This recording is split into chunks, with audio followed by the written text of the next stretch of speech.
നമസ്കാരം.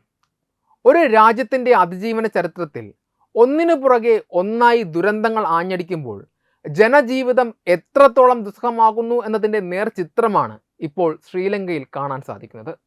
പ്രകൃതിയുടെ സംഹാര താണ്ഡവമായ പ്രളയത്തിന് പിന്നാലെ പശ്ചിമേഷ്യയിൽ ആളിപ്പടരുന്ന ഇറാൻ യുദ്ധത്തിൻ്റെ പ്രത്യാഘാതങ്ങൾ കൂടി ഏറ്റുവാങ്ങേണ്ടി വരുന്നതോടെ ഇരട്ടിപ്രഹരം എന്നതിലുപരി ഒരു ത്രിതല പ്രതിസന്ധിയിലാണ് ഈ കുഞ്ഞ് ദ്വീപ് രാഷ്ട്രം അകപ്പെട്ടിരിക്കുന്നത്. സാമ്പത്തിക തകർച്ചയുടെ ആഴങ്ങളിൽ നിന്ന് കരകയറുവാൻ ശ്രമിക്കുന്നതിനിടെ ഉണ്ടായ ഈ തിരിച്ചടികൾ സാധാരണക്കാരായ ശ്രീലങ്കൻ ജനതയുടെ ജീവിതത്തെ തകിടം മറിച്ചിരിക്കുകയാണ്. കഴിഞ്ഞ നവംബറിൽ വീശിയടിച്ച ഡിത്വ ചുഴലിക്കാറ്റും അതിനെ തുടർന്നുണ്ടായ മഹാപ്രളയവുമാണ് ശ്രീലങ്കയെ ആദ്യം തളർത്തുന്നത്. 2004 സുനാമിയേക്കാൾ വലിയ അടിസ്ഥാന സൗകര്യ നാശനഷ്ടങ്ങളാണ് ഈ പ്രളയം ശ്രീലങ്കയ്ക്ക് സമ്മാനിച്ചത്. നൂറുകണക്കിന് ആളുകൾ കൊല്ലപ്പെടുകയും ലക്ഷക്കണക്കിന് കുടുംബങ്ങൾ ഭവനരഹിതരാവുകയും ചെയ്തു. കുന്നിൻ പ്രദേശങ്ങളിൽ പെയ്തിറങ്ങിയ അതിശക്തമായ മഴയിൽ വീടുകളും ബിസിനസ് സ്ഥാപനങ്ങളും ഒലിച്ചുപോയി.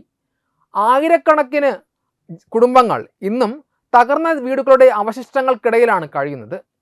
രാജ്യത്തിൻ്റെ GDPയുടെ 4% വരുന്ന വലിയൊരു സാമ്പത്തിക നഷ്ടമാണ് പ്രകൃതിക്ഷോഭം മൂലമുണ്ടായത് എന്നാണ് കണക്കുകൾ വ്യക്തമാക്കുന്നത്. പ്രളയക്കെടുതിയിൽ നിന്ന് ഈ നാട് പതുക്കെ ഉണരുവാൻ ശ്രമിക്കുമ്പോഴാണ് പശ്ചിമേഷ്യയിൽ ഇസ്രയേലും അമേരിക്കയും ഇറാനുമായി യുദ്ധം ആരംഭിക്കുന്നത്. ഇത് ആഗോള വിപണിയിൽ ഇന്ധനവില കുതിച്ചുയരുവാൻ കാരണമായി. ഇന്ധനത്തിനായി പൂർണ്ണമായും ഇറക്കുമതിയെ ആശ്രയിക്കുന്ന ശ്രീലങ്കയിൽ ഇത് വലിയ ക്യൂകൾക്കും റേഷനിങ്ങിനും വഴിതെളിയിച്ചു.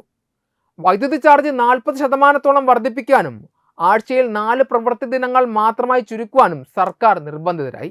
2022 കടുത്ത സാമ്പത്തിക പ്രതിസന്ധിയെയും ജനകീയ പ്രക്ഷോഭങ്ങളെയും അനുസ്മരിപ്പിക്കുന്ന വിധത്തിലുള്ള സാഹചര്യമാണ് ഇപ്പോൾ രാജ്യത്ത് നിലനിൽക്കുന്നത്. ഇതിനു പുറമെ ചില ഭാഗങ്ങളിൽ വരാനിരിക്കുന്ന വരൾച്ച കൂടി കണക്കിലെടുക്കുമ്പോൾ സ്ഥിതി അതീവ ഗുരുതരമാണ്. അന്താരാഷ്ട്ര സഹായത്തിൻ്റെ കാര്യത്തിലും ശ്രീലങ്ക ഇത്തവണ വലിയ വെല്ലുവിളികൾ നേരിടുന്നുണ്ട്. സുനാമി സമയത്ത് ലോകരാജ്യങ്ങൾ വെച്ച് നീട്ടിയ അത്രയും സഹായം ഇപ്പോൾ ലഭിക്കുന്നില്ല. ഇന്ത്യ മാത്രമാണ് ഓപ്പറേഷൻ സാഗർ ബന്ധുവിലൂടെ ഉടനടി സഹായവുമായി എത്തിയത്.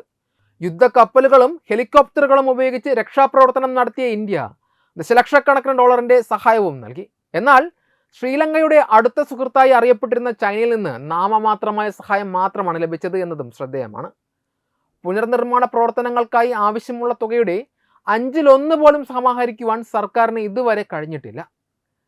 ഇന്ത്യൻ മഹാസമുദ്രത്തിലെ തന്ത്രപ്രധാനമായ സ്ഥാനമാണ് ശ്രീലങ്കയെ ലോകശക്തികളുടെ, പ്രത്യേകിച്ചും ചൈനയുടെ പ്രധാന ലക്ഷ്യസ്ഥാനമാക്കി മാറ്റിയിരുന്നത്. ലോകത്തിലെ ഏറ്റവും തിരക്കേറിയ കപ്പൽ പാതകൾക്ക് അരികിലായി സ്ഥിതി ചെയ്യുന്ന ഈ ദ്വീപ് രാഷ്ട്രത്തെ വശത്താക്കുക എന്നത് ചൈനയുടെ ആഗോള സാമ്പത്തിക സൈനിക താൽപ്പര്യങ്ങൾക്ക് അത്യന്താപേക്ഷിതമാണ്.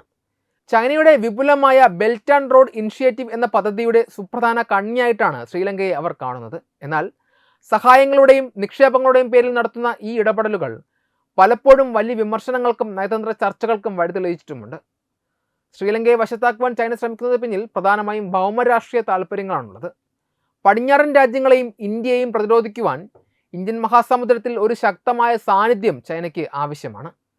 ശ്രീലങ്കയിലെ ഹമ്പൻടോട്ട തുറമുഖം പോലെയുള്ള പദ്ധതികളിൽ വൻതോതിൽ നിക്ഷേപം നടത്തുന്നതിലൂടെ ആ രാജ്യത്തെ സാമ്പത്തികമായി തങ്ങളുടെ നിയന്ത്രണത്തിലാക്കുവാൻ ചൈനയ്ക്ക് സാധിക്കുന്നു. കടുത്ത സാമ്പത്തിക ബാധ്യതയിൽ കുടുങ്ങുന്ന ശ്രീലങ്കയെ സഹായിക്കാൻ എന്ന വ്യാജേന തുറമുഖങ്ങളും വിമാനത്താവളങ്ങളും ദീർഘകാല പാട്ടത്തിന് എടുക്കുന്ന രീതിയാണ് ചൈന പിന്തുടരുന്നത്. ഇത് തെക്കൻ ഏഷ്യൻ മേഖലയിൽ ഇന്ത്യയുടെ സ്വാധീനം കുറയ്ക്കാനും ചൈനയുടെ നാവിക മേധാവിത്വം ഉറപ്പിക്കാനും സഹായിക്കും. കൂടാതെ ചൈനയിലേക്കുള്ള ഇന്ധന ഇറക്കുമതിയുടെ ഭൂരിഭാഗവും കടന്നു പോകുന്ന ഈ പാതയുടെ സുരക്ഷ ഉറപ്പാക്കാനും ശ്രീലങ്കയുമായുള്ള അടുപ്പം അവരെ സഹായിക്കുന്നു. ചരിത്രപരമായ സാഹചര്യങ്ങൾ പരിശോധിക്കുമ്പോൾ ശ്രീലങ്കയെ സഹായിക്കുന്ന കാര്യത്തിൽ ചൈനയുടെ നിലപാടുകൾ പലപ്പോഴും അവസരവാദിപരമാണെന്ന് കാണാം. 2004 സുനാമി സമയത്തോ അല്ലെങ്കിൽ സമീപകാലത്തുണ്ടായ ഡിത്വ പ്രളയ സമയത്തോ ചൈനയിൽ നിന്ന് കാര്യമായ സഹായങ്ങൾ ലഭിക്കാത്തത് ഇതിന് ഉദാഹരണമാണ്. സുനാമി സമയത്ത് ലോകരാജ്യങ്ങൾ ഒന്നടങ്കം സഹായഹസ്തവുമായി എത്തിയപ്പോൾ ചൈനയുടെ ഇടപെടൽ താരതമ്യേന കുറവായിരുന്നു. ഇതിന് പിന്നിലെ പ്രധാന കാരണം അക്കാലത്ത് ചൈനയുടെ വിദേശ നയം ഇന്നത്തെ പോലെ സജീവമായ അധിനിവേശ സ്വഭാവം ഉള്ളതായിരുന്നില്ല എന്നതാണ്. അന്നവർ തങ്ങളുടെ ആഭ്യന്തര സാമ്പത്തിക വളർച്ചയിലായിരുന്നു കൂടുതൽ ശ്രദ്ധ കേന്ദ്രീകരിച്ചിരുന്നത്. എന്നാൽ പിന്നീട് ആഗോളതലത്തിൽ ഒരു സൂപ്പർ പവർ ആകാനുള്ള ശ്രമത്തിൻ്റെ ഭാഗമായാണ് അവർ ശ്രീലങ്ക ഉൾപ്പെടെയുള്ള രാജ്യങ്ങളിൽ പണം മുടക്കാൻ തുടങ്ങിയത്. ശ്രീലങ്കയെ സംബന്ധിച്ചിടത്തോളം ചൈനയുടെ സഹായങ്ങൾ പലപ്പോഴും ഒരു കടക്കെണി ആയിട്ടാണ് മാറുന്നത്.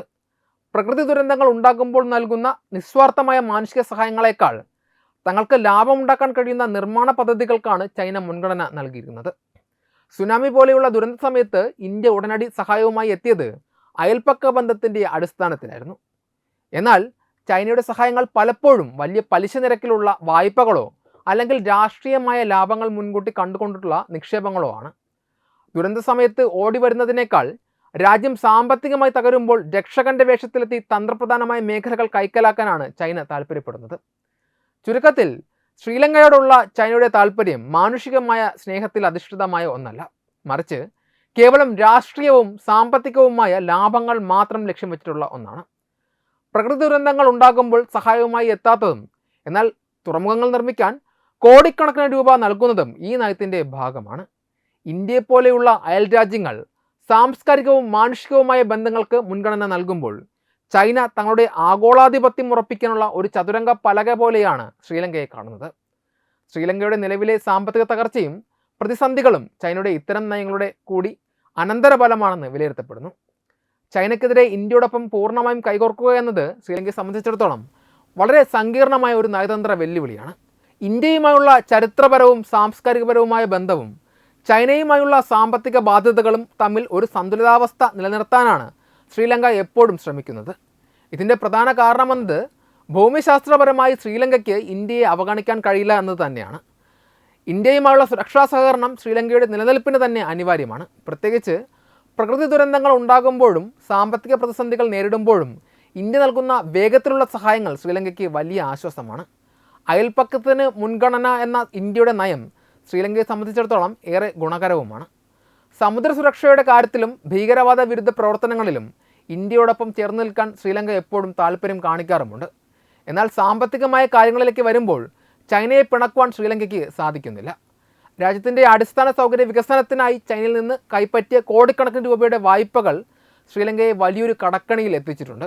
ഹമ്പൻടോട്ട തുറമുഖം പോലെയുള്ള പദ്ധതികൾ ചൈനയ്ക്ക് ദീർഘകാലത്തേക്ക് പാട്ടത്തിന് നൽകേണ്ടി വരുന്നത് ഇതിൻ്റെ ഫലമാണ്. ചൈനയെ പൂർണ്ണമായും എതിർക്കുന്നത് തങ്ങളുടെ തകർന്നടിഞ്ഞ സമ്പദ് വ്യവസ്ഥയെ കൂടുതൽ പ്രതിസന്ധിയിലാക്കുമെന്ന് ശ്രീലങ്ക ഭയപ്പെടുന്നു. അതുകൊണ്ട് തന്നെ ചൈനയ്ക്കെതിരെയുള്ള ഒരു സഖ്യത്തിൽ പരസ്യമായി ചേരുവാൻ ശ്രീലങ്ക മടിക്കുന്നു. ഇന്ത്യൻ മഹാസമുദ്രത്തിൽ ചൈനയും ഇന്ത്യയും തമ്മിലുള്ള മത്സരത്തിൽ പക്ഷം പിടിക്കാതെ ചേരിചേരാ നയം സ്വീകരിക്കാനാണ് ശ്രീലങ്കയുടെ ഇപ്പോഴത്തെ ശ്രമം. ഇന്ത്യയുടെ സുരക്ഷാ താൽപ്പര്യങ്ങളെ ബാധിക്കുന്ന തരത്തിൽ ചൈനീസ് ചാരക്കപ്പലുകൾക്ക് അനുമതി നൽകുന്നത് പലപ്പോഴും ഇന്ത്യയെ ചൊടിപ്പിക്കാറുണ്ട്. എന്നാൽ അത്തരം നീക്കങ്ങൾ തങ്ങളുടെ സാമ്പത്തിക താൽപ്പര്യങ്ങൾ സംരക്ഷിക്കുവാൻ വേണ്ടിയുള്ളതാണ് എന്നാണ് ശ്രീലങ്കയുടെ വാദം.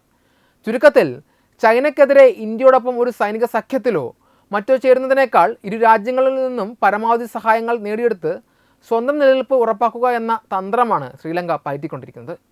ഭാവിയിൽ ഇന്ത്യയുടെ സാമ്പത്തിക സഹായങ്ങൾ വർദ്ധിക്കുകയും ചൈനീസ് കടക്കണിയിൽ നിന്ന് മോചനം ലഭിക്കുകയും ചെയ്താൽ മാത്രമേ ഇന്ത്യയോടൊപ്പം കൂടുതൽ ഉറച്ച നിലപാട് സ്വീകരിക്കുവാൻ ശ്രീലങ്ക തയ്യാറാക്കുകയുള്ളൂ. പ്രസിഡന്റ് അനുരാഗ് കുമാര ദിസനായകയെ സംബന്ധിച്ചിടത്തോളം ഇത് അദ്ദേഹത്തിൻ്റെ ഭരണപാടവത്തിൻ്റെ ഏറ്റവും വലിയ പരീക്ഷണമാണ്.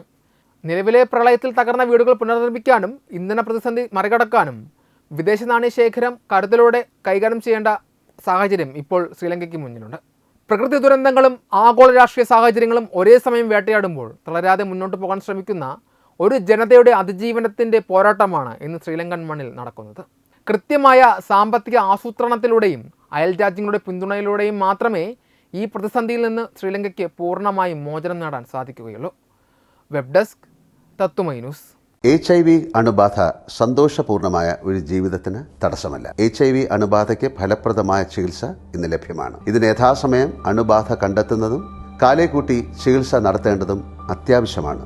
സൗജന്യമായ ചികിത്സയും മാർഗനിർദ്ദേശങ്ങളും സർക്കാർ ആശുപത്രികളിലെ ART അഥവാ ഉഷസ് കേന്ദ്രങ്ങളിൽ ലഭ്യമാണ്.